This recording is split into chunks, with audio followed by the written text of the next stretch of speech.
নমস্কার বন্ধুরা, রান্নার রেসিপির নতুন পর্বে সবাইকে স্বাগত। আজকে আমি সহজ এবং টেস্টি লোটে মাছের একটা রেসিপি আপনাদের সঙ্গে শেয়ার করব। এটা গরম ভাতে খেতে অসাধারণ লাগে। একবার হলেও আপনারা এইভাবে ট্রাই করতে পারেন। আশা করি আপনাদের সকলের খুব ভালো লাগবে। প্রথম থেকে শেষ পর্যন্ত ভিডিওটা দেখতে থাকুন। যদি ভালো লাগে অবশ্যই কিন্তু চ্যানেলটাকে সাবস্ক্রাইব করে নেবেন। একদম সহজভাবে রান্না করব। প্রথম থেকে শেষ পর্যন্ত দেখুন। খুব অল্প সময়ে কিন্তু রান্নাটা হয়ে যাবে। তাহলে ভিডিওটা একটা লাইক করুন আর প্রথম থেকে শেষ পর্যন্ত ভিডিওটা দেখতে থাকুন। চলুন তাহলে শুরু করা যাক।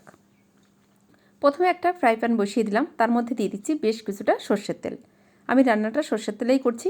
এবার ওই তেলের মধ্যে দিয়ে দিলাম 1/4 চামচ মতন গোটা সাদা জিরে। জিরেটা একটু ভাজা ভাজা হয়ে গেলে এর মধ্যে দিয়ে দিচ্ছি বড় সাইজের একটা পেঁয়াজ, একটু লম্বা লম্বা করে কেটে নিয়েছিলাম, সেই পেঁয়াজটাই দিয়ে দিলাম। পেঁয়াজটাকে এবার ফোড়নের সঙ্গে কিছুক্ষণ ভেজে নেব। খুব বেশি লাল করে পেঁয়াজটা ভাজবো না, ওই ধরেন 1-1.5 মিনিট ফোড়নের সঙ্গে পেঁয়াজটাকে ভেজে নিয়ে তারপর এর মধ্যে এক এক করে অন্য সব মশলাগুলো অ্যাড করে দেব। পেঁয়াজটাকে 1 থেকে 1.5 মিনিট ভেজে নিয়ে এর মধ্যে দিয়ে দিচ্ছি মাঝারি সাইজের একটা পেঁয়াজ বাটা। এখানে একটা পেঁয়াজ আমি কুচিয়ে দিয়েছি আর একটা পেঁয়াজ বাটা দিয়েছি। পেঁয়াজ বাটাটাকে দিয়েও পেঁয়াজ কুচির সঙ্গে কিছুক্ষণ নাড়াচাড়া করে নিলাম।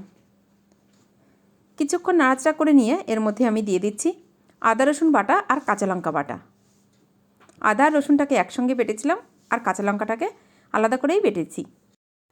আদা রসুন আর কাঁচা লঙ্কাটাকেও ভালো করে নেড়ে মিশিয়ে নিচ্ছি। একসঙ্গে সবগুলো মশলা আমি দিচ্ছি না, এক এক করে এক একটা মশলা কিছুক্ষণ নাড়াচাড়া করে ভেজে নিয়ে তারপরে কিন্তু অন্য মশলাটা দিচ্ছি। এইভাবে রান্নাটা করলে রান্নার টেস্টটা কিন্তু খুবই ভালো হয়।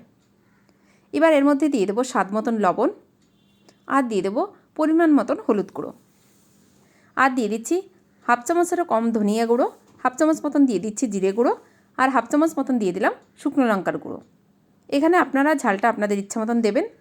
এবার সমস্ত কিছু দিয়ে ভালো করে মশলাটাকে আরও কিছুক্ষণ কষিয়ে নেব।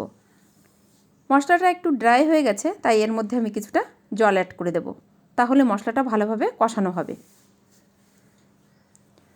সামান্য একটু জল দিয়ে আবারও কিছুক্ষণ মশলাটাকে কষিয়ে নেব।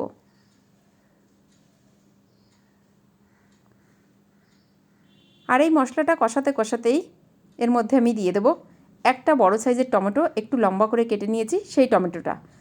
আর এই সময় অবশ্যই কিন্তু ওভেনের ফ্লেমটাকে মিডিয়াম টু লোতে রাখবেন, তাহলে মশলাটা পুড়ে যাওয়ার সম্ভাবনা থাকবে না আর মশলাটা ভালোভাবে কষানো হবে আর মশলাটা থেকে তাড়াতাড়ি তেল ছেড়ে আসবে। টমেটো কুচিটাকে দিয়েও কিছুক্ষণ নাড়াচাড়া করে নিলাম। টমেটোটাকে একটু পরে দেওয়ার কারণ টমেটোটা যাতে একটু গোটা গোটা থাকে আর খেতে বেশি ভালো লাগে। তাই মশলাটা প্রায় কষানো হয়ে গেছে, সেই পর্যায়ে কিন্তু আমি টমেটোটাকে দিয়ে দিলাম। টমেটোটাকে দিয়ে কিছুক্ষণ নাড়াচাড়া করে নেব। তারপর এর মধ্যে আগে থেকে কেটে বেছে পরিষ্কার করে ধুয়ে রেখেছিলাম লোটে মাছ, সেই মাছগুলো এর মধ্যে দিয়ে দেব।